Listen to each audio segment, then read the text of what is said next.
اعوذ باللہ من الشیطان الرجیم، بسم اللہ الرحمن الرحیم۔ میں ہوں اظہر نیاز، پروگرام فہم اقبال، اور ہمارے ساتھ ہوتے ہیں جناب ڈاکٹر مظفر علی کاشمیری صاحب۔ السلام علیکم۔ کیسے ہیں سر؟ دعائیں ہیں آپ کی۔ تو ہم کہاں تک پہنچے اپنے سفر میں؟ جی، ہم گزشتہ 4 جلسات میں ہم نے علامہ اقبال کے فلسفہ خودی پر بات کی۔ آج یہ 5واں پروگرام جو ہے وہ اس موضوع کا آخری پروگرام ہوگا۔ جی، تو اس کے بعد پھر ہم کوئی نئے موضوع سے جو ہے ابتدا کریں گے انشاءاللہ۔ تو کیا کہاں تھے اور کون سی اگلی بات؟ ایسا ہے کہ گزشتہ جلسے میں ہم نے جو ہے فقر کے بارے میں بات کی تھی، ہاں، اور رسول پاک صلی اللہ علیہ وآلہ وسلم کی ایک حدیث بھی ہے، الفقر فخری ہاں جی، و الفقر فخری و بہی افتخر، فقر میرا افتخار ہے اور اس پر جو ہے فخر کیا جا سکتا ہے۔ تو اس کے اختتام پر جو ہے اب جو مرحلہ ہے جس پر ہم پہنچے ہیں، جو کہ تکمیل خودی کہلاتا ہے، یا یہ ہے کہ تکمیل خودی کے ثمرات کیا ہیں۔ جی، جب ایک انسان کے اندر جو ہے تمام وہ عناصر جو کہ خودی کے بارے میں ہم نے بیان کیے، جب اس کے اندر تمام وہ عناصر یکجا ہو جاتے ہیں تو اس کے نتیجے میں جو ہے وہ انسان جو ہے وہ اس کے اندر جو ہے خودی کی تکمیل جو ہے وہ ہو جاتی ہے۔ اقبال کی فلسفہ خودی کا جو آخری عنصر ہے، اسے اختصار سے اس طرح بیان کیا جا سکتا ہے کہ جب مسلمان کے اندر شان فقر پیدا ہو جاتی ہے جی، تو پھر وہ خلیفۃ اللہ، جسے نیابت الہی کہا جاتا ہے، اس مقام پر فارغ ہو جاتا ہے۔ اوکے۔ نیابت جانشینی کو کہا جاتا ہے۔ ویسے انگریزی میں جو لفظ آن بہاف آف جو ہے، جی جی، اس کے لیے بھی یہ لفظ نیابت جو ہے وہ استعمال کیا، کیونکہ آپ ایک شخص کی جگہ جو ہے آپ ریپریزنٹ کر رہے ہوتے ہیں۔ مثلا میں کہہ سکتا ہوں کہ میں جناب آغی اظہر بن نیابت جناب آغی اظہر، ٹھیک، آن بہاف آف مسٹر اظہر جو ہے میں آپ کو یہ بات کہہ رہا ہوں۔ تو نیابت الہی پر جب انسان فائز ہو جاتا ہے تو اس سے مراد یہ لی جاتی ہے کہ وہ اب خلیفۃ اللہ کے اوصاف اس میں جو ہے وہ پیدا ہو گئے ہیں۔ ٹھیک۔ تو علامہ اقبال نے جو اس سے پیشتر جو ہم نے بیان کیا کہ 3 مختلف مراحل تھے خودی کے۔ جی، پہلا مرحلہ جو تھا وہ اطاعت خداوندی تھا، دوسرا مرحلہ جو تھا وہ ضبط نفس، اور یہ تیسرا مرحلہ جو ہے وہ نیابت الہی ہے، جس کے بارے میں ہم آج بات کرتے ہیں۔ جس وقت انسان کے اندر نیابت الہی کا عنصر پیدا ہو جاتا ہے تو اس شخص میں اس قدر توانائی پیدا ہو جاتی ہے کہ وہ قرآنی ضابطۂ حیات دنیا میں نافذ کر دیتا ہے۔ اوکے۔ دوسرا، وہ خود بھی اس کی اطاعت کرتا ہے اور دوسروں کو اس کی اطاعت پر جو ہے مائل کرتا ہے۔ تیسری بات جو اس میں پیدا ہوتی ہے وہ یہ ہوتی ہے کہ وہ لوگوں کو نیکی کا حکم دیتا ہے اور برائیوں سے روکتا ہے۔ اوکے، یہ سب خودی کے کمالات ہیں۔ البتہ وہ خودی جو ہم اس کے لغوی معنی میں جاتے ہیں، ہاں وہ نہیں، وہ چیز لیکن نہیں۔ قرآن میں بیشمار جگہوں پہ ایسا ہے نا کہ تم اس وقت تک مومن ہو ہی نہیں سکتے جب پورے کے پورے ایمان میں داخل نہ ہو جاؤ۔ تو ایک مسلمان کو پھر کہا جا رہا ہے کہ بھی آپ ایمان لے آؤ، تو اس کا مطلب یہی ہے کہ آپ انسان تو ہیں، مسلمان بھی ہیں، آپ میں وہ خوبیاں جو ہیں وہ خودی والی وہ ہونی چاہیے تاکہ آپ صحیح معنوں میں اللہ کے خلیفہ ہوں اس عرض پہ۔ چوتھا جو صفت جو اس شخص میں پیدا ہو جاتی ہے وہ ہے عدل و انصاف۔ وہ اس دنیا کو چاہتا ہے کہ میں عدل و انصاف سے معمور کر دوں، بھر دوں۔ ٹھیک۔ کیونکہ وہ طاقتور مسلمان کسی کمزور کو دکھ نہیں پہنچا سکتا. اگر وہ مسلمان ہے، ٹھیک. اس کے اندر وہ رمق موجود ہے مسلمانی کی، تو پھر جو ہے وہ ظلم نہیں کرے گا. ٹھیک. پانچواں، اس کا وجود دنیا والوں کے لیے رحمت بن جاتا ہے. ٹھیک. وہ ظلم کے بارے سوچتا ہی نہیں ہے، اور جس کا وجود رحمت ہے وہ سنت رسول پر قائم ہے، کیونکہ آپ کو رحمت للعالمین کہا گیا ہے. صلی اللہ علیہ وآلہ وسلم.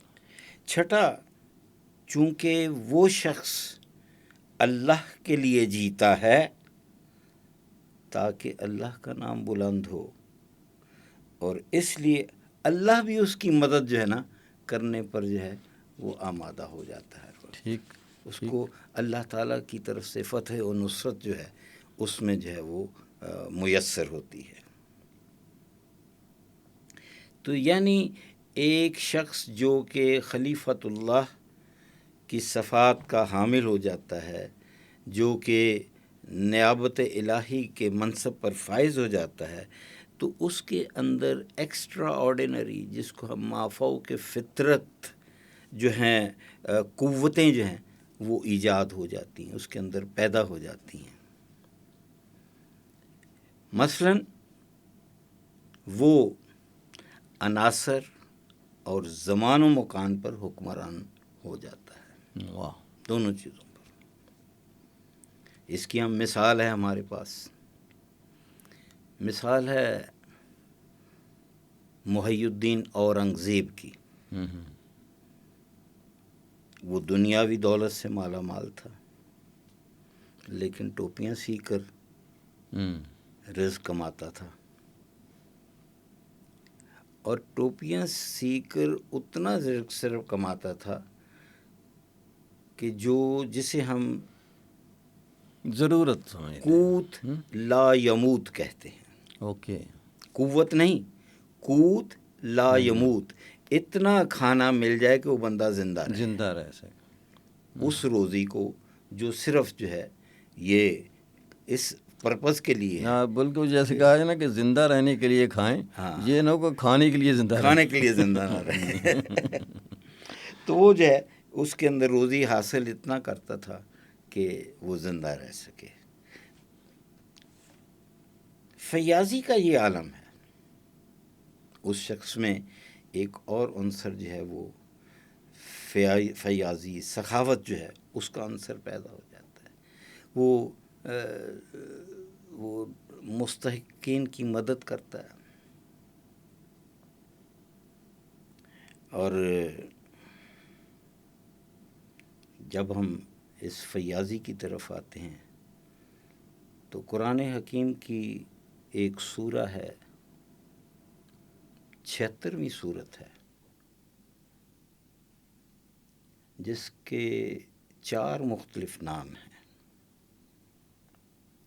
اس سورت 76ویں سورت کا ایک نام انسان ہے، دوسرا دہر ہے،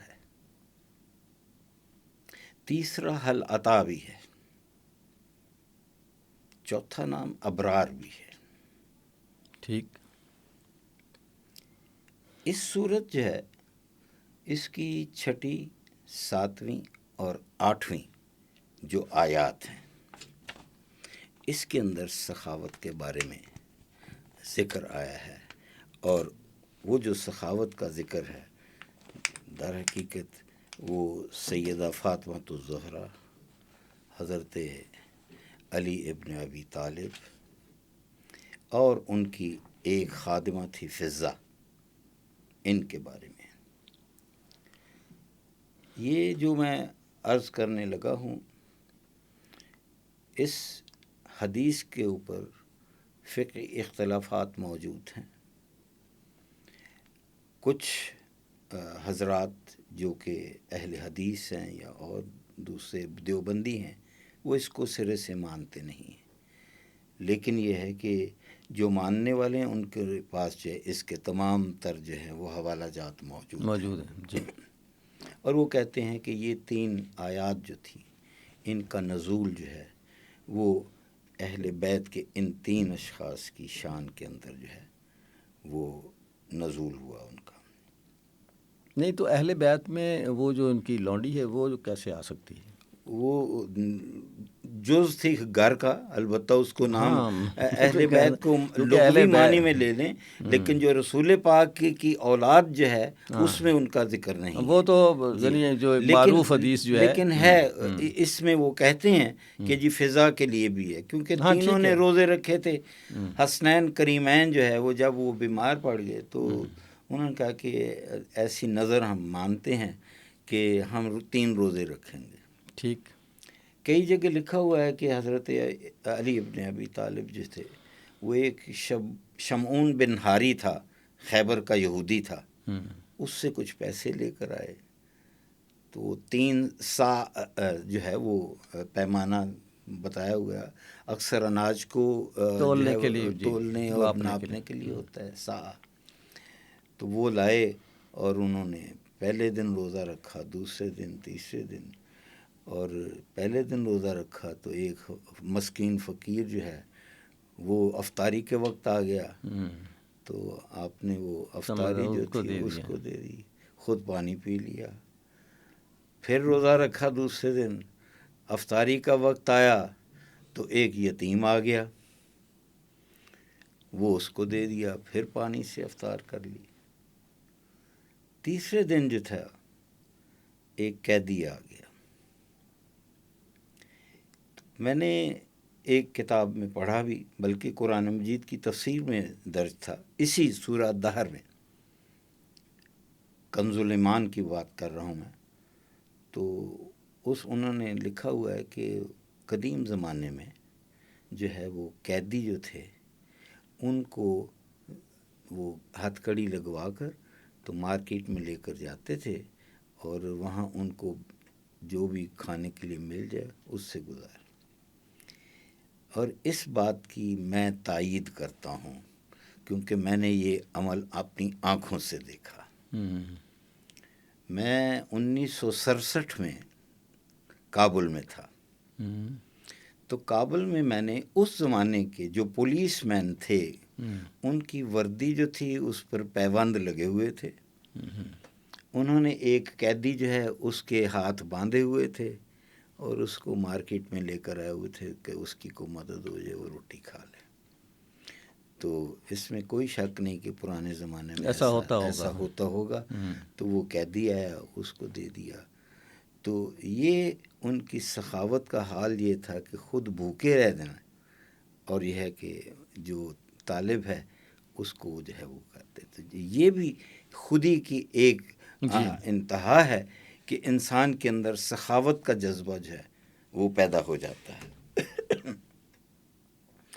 اور وہ شخص، جیسے ہم نے اورنگزیب کی بات کی، وہ صبح تخت شاہی پر جلوہ افروز ہوتا ہے اور رات کو جو وہ اللہ پاک کے آگے سجدہ ریز ہو جاتا ہے، وہ اپنے آپ کو ایک حقیر ترین جو ہے وہ شخص جو ہے وہ ظاہر کرتا ہے، یہاں تک کہ ساری دنیا خائف ہوتی ہے اس سے، لیکن وہ اللہ سے ڈر رہا ہوتا ہے۔ اللہ سے ڈرنے کا جو ہے وہ اس کے اندر جو ہے ایک عنصر جو ہے وہ پیدا ہو جاتا ہے۔ لیکن اس کے بارے میں یہ بھی کہا تھا کہ نماز ایک نہیں چھوڑی تھی، پائی بھی کوئی نہیں چھڑیا۔ یہ سیاست کا دوسرا رخ تھا جی، بلکہ والد تک نہیں، اس نے اس پر بھی ظلم کیا تھا۔ چلتے ہیں آگے۔ جی ہاں، جی، یہ آپ بالکل بجا فرما رہے ہیں۔ تو اصل میں ہم اس نقطے پر جانا نہیں چاہتے۔ ٹھیک ہے، ہاں، تو یہ ایسا ہی ہے جیسے آپ نے فرمایا۔ تو بلکہ دارا کے بارے میں بہت کچھ ہے، جی، دارا شکوج ہے۔ اقبال نے اپنی مختلف تصانیف میں اسرار خودی سے لے کر اور ارمغان حجاز تک جو ہے وہ تمام تر جو بھی ایک مومن کی صفات قرآن میں پائی جاتی ہیں اس سے قرآنی آیات سے اخذ کیا، اور نیابت الہی کا جو بنیادی تصور ہے، نائب حق ہونے کی جو صفات جو قرآن کریم میں ہی بیان کی گئی ہیں وہ اس نے وہاں سے حاصل کی ہیں۔ جی، اپنا کوئی عمل نہیں ہے۔ سب سے پہلے سورہ بقرہ جو ہے اس کی آیت نمبر 30 جو ہے اس میں یہ بڑا معروف آیت ہے جس میں کہ جب تیرے رب نے فرشتوں سے کہا کہ میں زمین پر خلیفہ بنانے والا ہوں، یہ اس وقت کی بات ہے۔ وَإِذْ قَالَ رَبُّكَ لِلْمَلَائِكَةِ إِنِّي جَاعِلٌ فِي الْأَرْضِ خلیفہ، اور جب تیرے رب نے فرشتوں سے کہا کہ میں زمین میں خلیفہ بنانے والا ہوں، تاکہ تمام فرشتے جو ہیں وہ سن لیں کہ یہ ایک ایسی چیز بن رہی ہے جو آپ سے بھی بہتر ہوگی۔ اس کے بعد اور چند آیات ہیں۔ سورہ فتح جو ہے اس کی آیت نمبر 29 ہے، اس کے اندر اللہ پاک فرماتا ہے کہ حضرت محمد صلی اللہ علیہ وآلہ وسلم اللہ کے رسول ہیں اور جو لوگ ان کے ساتھ ہیں، یعنی آپ کو متبع اور غلام ہیں، خواہ کسی زمانے میں وہ کافروں کے ساتھ سخت اور آپس میں رحم دل ہیں۔ یہ بھی مسلمان جو ہے اس کی ایک جو ہے یہ ایک خاصیت ہے جو ہم نے پہلے پڑھا کہ اس میں رحم کا جذبہ جو ہے وہ پیدا ہو جاتا ہے۔ سورہ حج اس کی آیت نمبر 22 جو ہے، آیت نمبر 41 اور سورہ حج کا نمبر جو ہے وہ 22 ہے، اس کے اندر جو ہے یہ وہ لوگ ہیں اگر ہم زمین پر ان کے پاؤں جما دیں، ان کو حکومت عرضی عطا کر دیں، یعنی خلیفہ بنے گا تو حکومت عرضی ملے گی اس دنیا میں، تو چونکہ انہوں نے اپنے اندر شان فقر پیدا کر لی ہے، اس لیے یہ لوگ نماز کا نظام قائم کریں گے۔ وہ لوگوں کو بھی کہے گا کہ نماز پڑھیں، خود بھی اللہ تعالیٰ کا نظام جو ہے اس کو، پھر زکوٰۃ ادا کریں۔ بار بار جہاں کہیں بھی قرآن مجید میں آیا ہے تو اقیموا الصلاۃ وآتوا الزکوٰۃ جو ہے دونوں ساتھ ساتھ آئے ہیں۔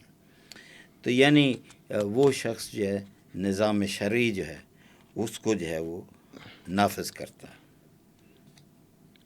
سورہ نور کی آپ دیکھ لیں آیت نمبر 55 میں اللہ پاک فرماتا ہے تم میں سے ان لوگوں سے جو ایمان لائے ہیں اور نیک اعمال کیے ہیں، اللہ تعالیٰ وعدہ فرما چکا ہے کہ انہیں ضرور زمین میں خلیفہ بنائے گا۔ یہ سورہ النور میں بڑا واضح ہے، جیسے کہ ان سے پہلے مومنوں کو یہ نعمت یعنی دنیاوی حکومت جس سے پہلے بھی ادا ملتی رہی ہے۔ سورہ مجادلہ جو ہے اس کے اندر بھی الا ان حزب اللہ هم المفلحون، یہ لفظ جو حزب اللہ ہے یہ وہ لبنان والی حزب اللہ نہیں جی انہوں نے ادھر سے لیا ہے نا، انہوں نے ادھر سے لیا ہے۔ تو مسلمان جو ہیں اقبال کی اصطلاح میں وہ لوگ جنہوں نے اپنے اندر شان فقر پیدا کر لی ہے وہی غالب ہوں گے۔ مسلمان اگر دنیا کی بڑی قوتوں پر غالب آنا چاہتے ہیں تو وہ حزب اللہ میں داخل ہو جائیں۔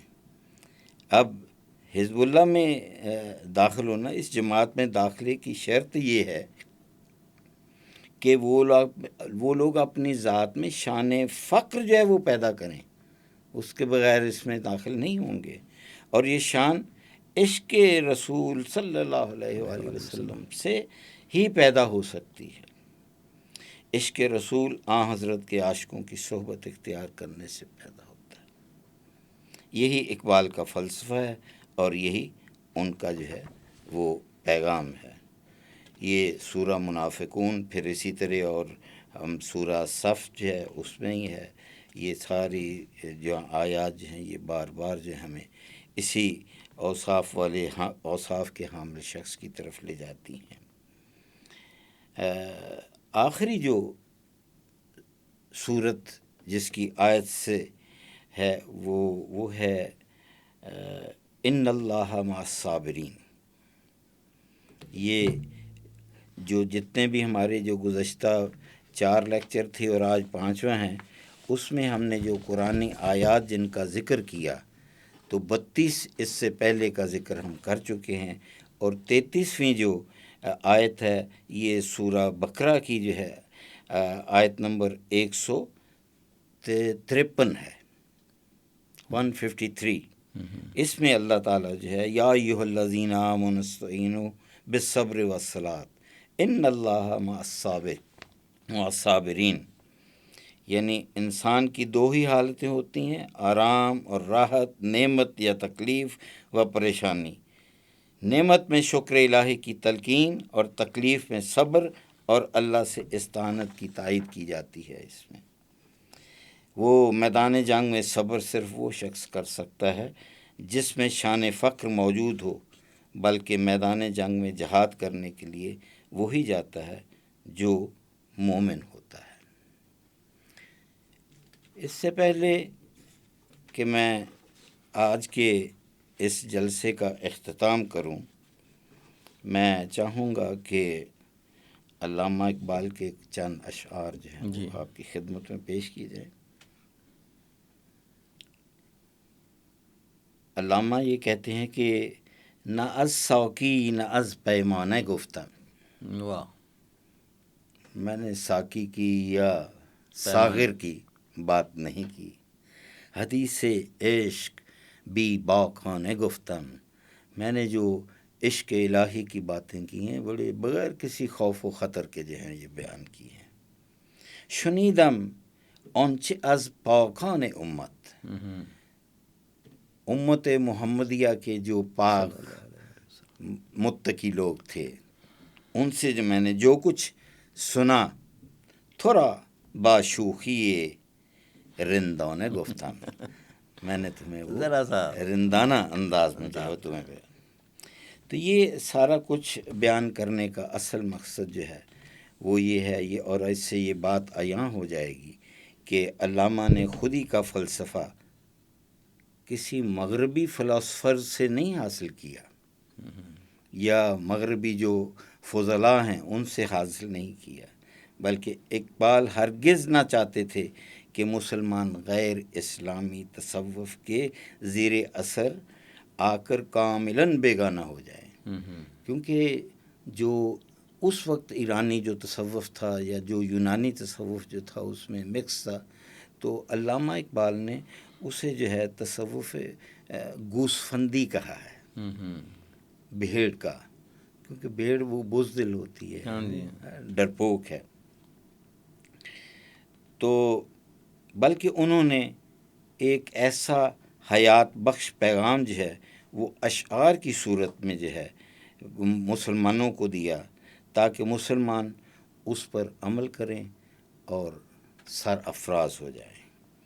میں ان کے اہم ترین جو ایک کتاب اسرار خودی ہے اس کے ابتدائی چند شعر سے جو ہے میں اس کا اختتام کرتا ہوں۔ جی، تو اس کا جو ابتدائی شعر ہے وہ پیکر ہستی ز آثار خودی، ہر چمی بینی ز اسرار خودی۔ آپ جو کچھ بھی دنیا میں دیکھ رہے ہیں یہ سب کا سب جو ہے یہ خودی جو ہے اسی کے وجود سے جو ہے حاضر ہے۔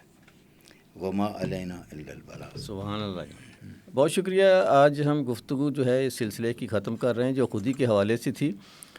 ہمارے ساتھ تھے ڈاکٹر مظفر علی کاشمیری صاحب، بہت شکریہ سر، جزاک اللہ۔ آپ کی نوازش جی، آپ نے مجھے موقع دیا کہ میں آپ کی خدمت میں ہوں۔ Thank you.